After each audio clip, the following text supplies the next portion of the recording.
Hey there, and welcome to the Adventitious Adventures podcast. As always, the story I'm telling is based on a real-life D&D campaign.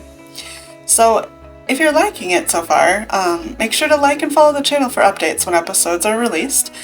You can also feel free to share this with friends. You can also find these episodes on YouTube, and our original written episodes can be found on wordpress.com under the same name. Also, again, I just want to apologize. They are still currently doing work outside my house. So hopefully that doesn't, take away from anything going forward here. So yeah. Last episode centered on Mitram and his return to West Bosch. He'd hoped to aid in the fight in the Barrens, but instead found the town in turmoil. After being approached by a child with the voice of a goddess, he is told to go back and find the rest of the party, and potentially a new ally named Chapet, whose story we will actually be focusing on today. We met her briefly before, as the halfling facing off in the Barrens with the others against the monsters coming through the portal. But how exactly does she fit in? And will those in the Barrens be successful in their fight against Thurisdan?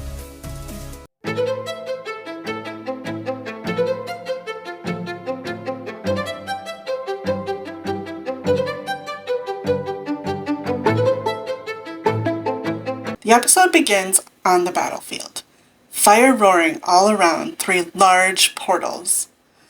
The large imposing form of Thurisdan emerges from out of the main portal, surveying the scene.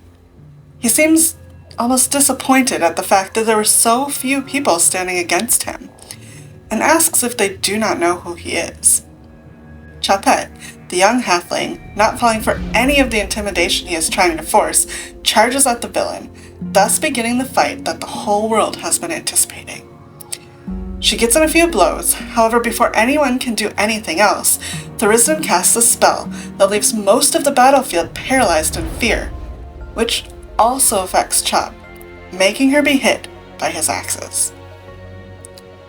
Instead of focusing his attention on the halfling, Thurisdan turns to Lionel, the half-lion leader of the village the party had befriended.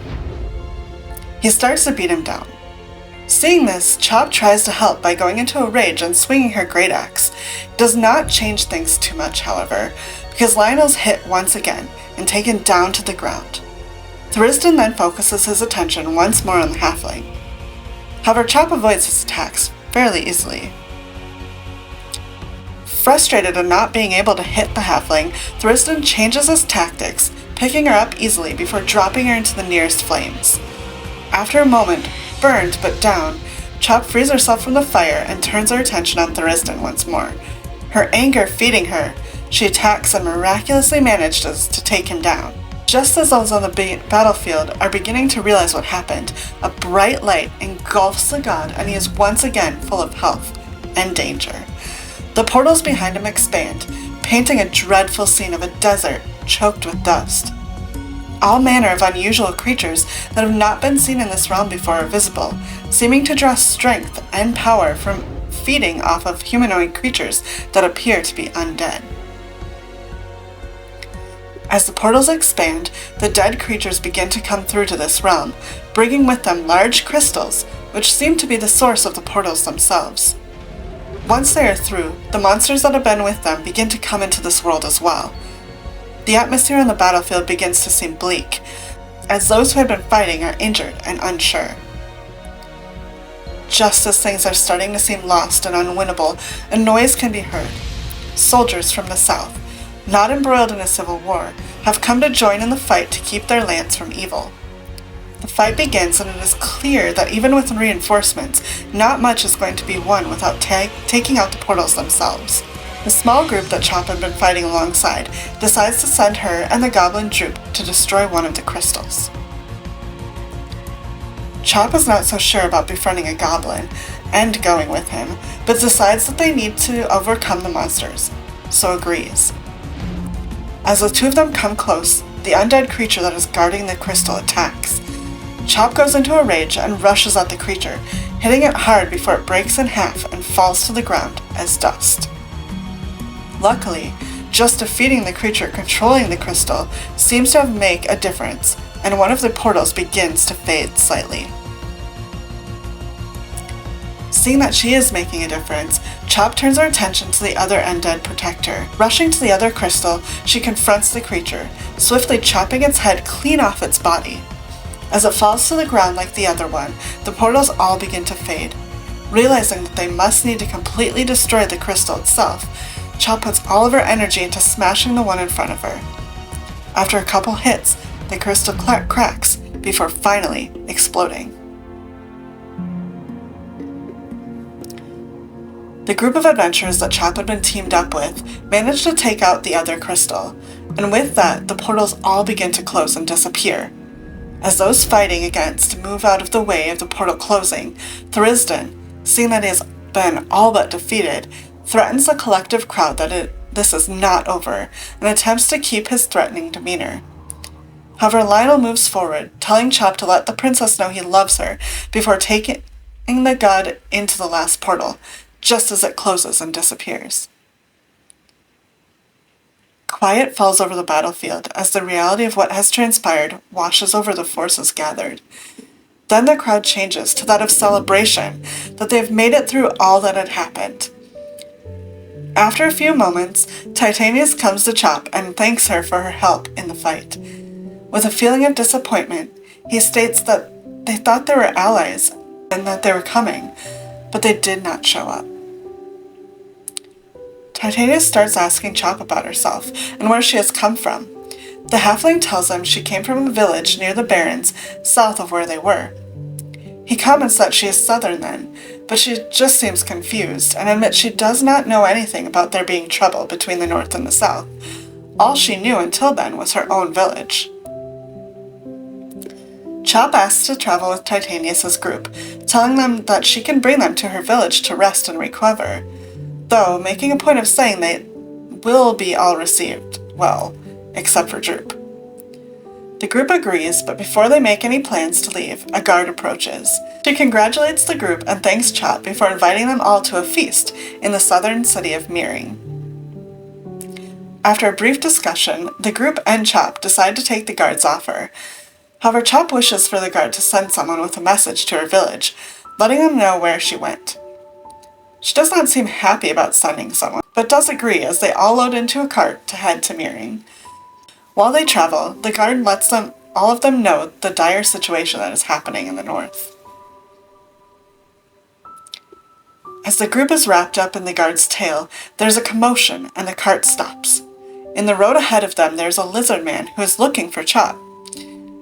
Once she gets down from the cart and joins the group, the lizard man pulls out his sword, kneeling before her before explaining that his name is Gear and he has been sent by Ilmater to find her and protect her. He asks to speak to her alone, and after reassuring the group that she truly will be safe, Chop goes with him.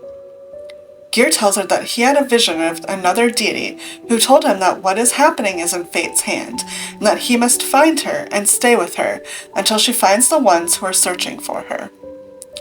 Chop is surprised by his admission, not sure why she seems to be important, but accepts his story and request. As the two of them return to the group, Gear has a request of the guard as well. He asks that she leave one of the men here to carry the message to the wanderers who will be looking for them about where they have gone. The guard does not want to leave any other of the men, but one of the party offers to stay among the trees and Droop stays with her. The rest of the party continues on their way to Meering. Sometimes later, after a rest, Chop wakes up now alone with Gear, still in the cart where they were traveling in. Looking around, they seem to be parked on the main road of a large city. All around them, people are celebrating. Assuming they must have made it to the city of Meering, Chop and Gear get off the cart. They are soon approached by the same guard from before, who welcomes them before telling them they should try the cheese, which Meering is known for, and also gives them gold, so they do not need to pay for anything. Gear tells Chop he is vegan, so will not be partaking, but encourages Chop to try anything she wishes. They decide to head to the nearest establishment that claims to sell cheese and bread. Chop buys a half of a wheel of cheese and then heads to the other side to get some bread. After securing her purchases, Chop and Gear ask one of the guards in the street about the celebration that is happening in the center of town. The guard seems to like her and thinks highly of her for helping the realm, so he lets her know about what is happening. After talking for a while, Chop realizes that the guard has a mug of ale and asks where they can find some. The guard points them in the direction of a nearby inn, and after saying goodbye, Chop and Gear head there. On the way, they see some unfortunate people that are begging for coin and food. Chop, not truly seeing anything like this before, is surprised. Reaching the inn and going inside, the two are met with shouts of recognition and thanks. As the pair is sitting at the bar, they notice they have caught the attention of a man. He makes it obvious that he would like to talk with them. The man then leaves the bar, and curious, Chop and Gear follow him. Once they are alone, the man reveals that he is looking for their help. His friend, a young elven wizard, has gone missing, and he wishes to find him. The man describes a commune at a temple in the city, a little north of where they are now, which has a strange aura around it.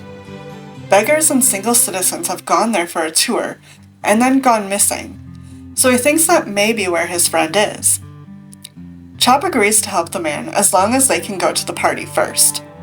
The man agrees that is alright, and so a deal is struck.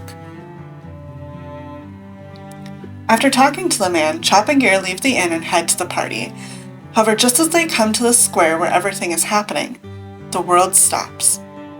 Everything becomes quiet and still, except for Chop. She realizes she can hear footsteps, and turning comes face to face with an elderly woman whose eyes are glowing blue. The woman casts a blue energy around Chop, telling her that her name is Persephone, a deity of goodness and light, who is the protector of the land beyond the fog. She says she came to confirm that peace had come to this land.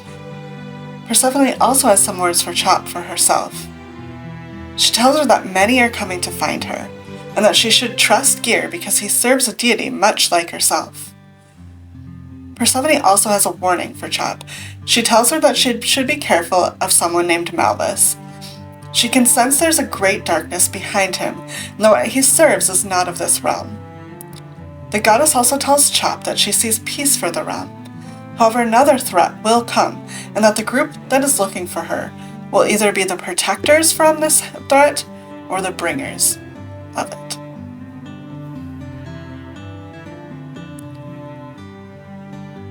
Chop seems unsure of what all of this means, but takes the woman's words for the truth.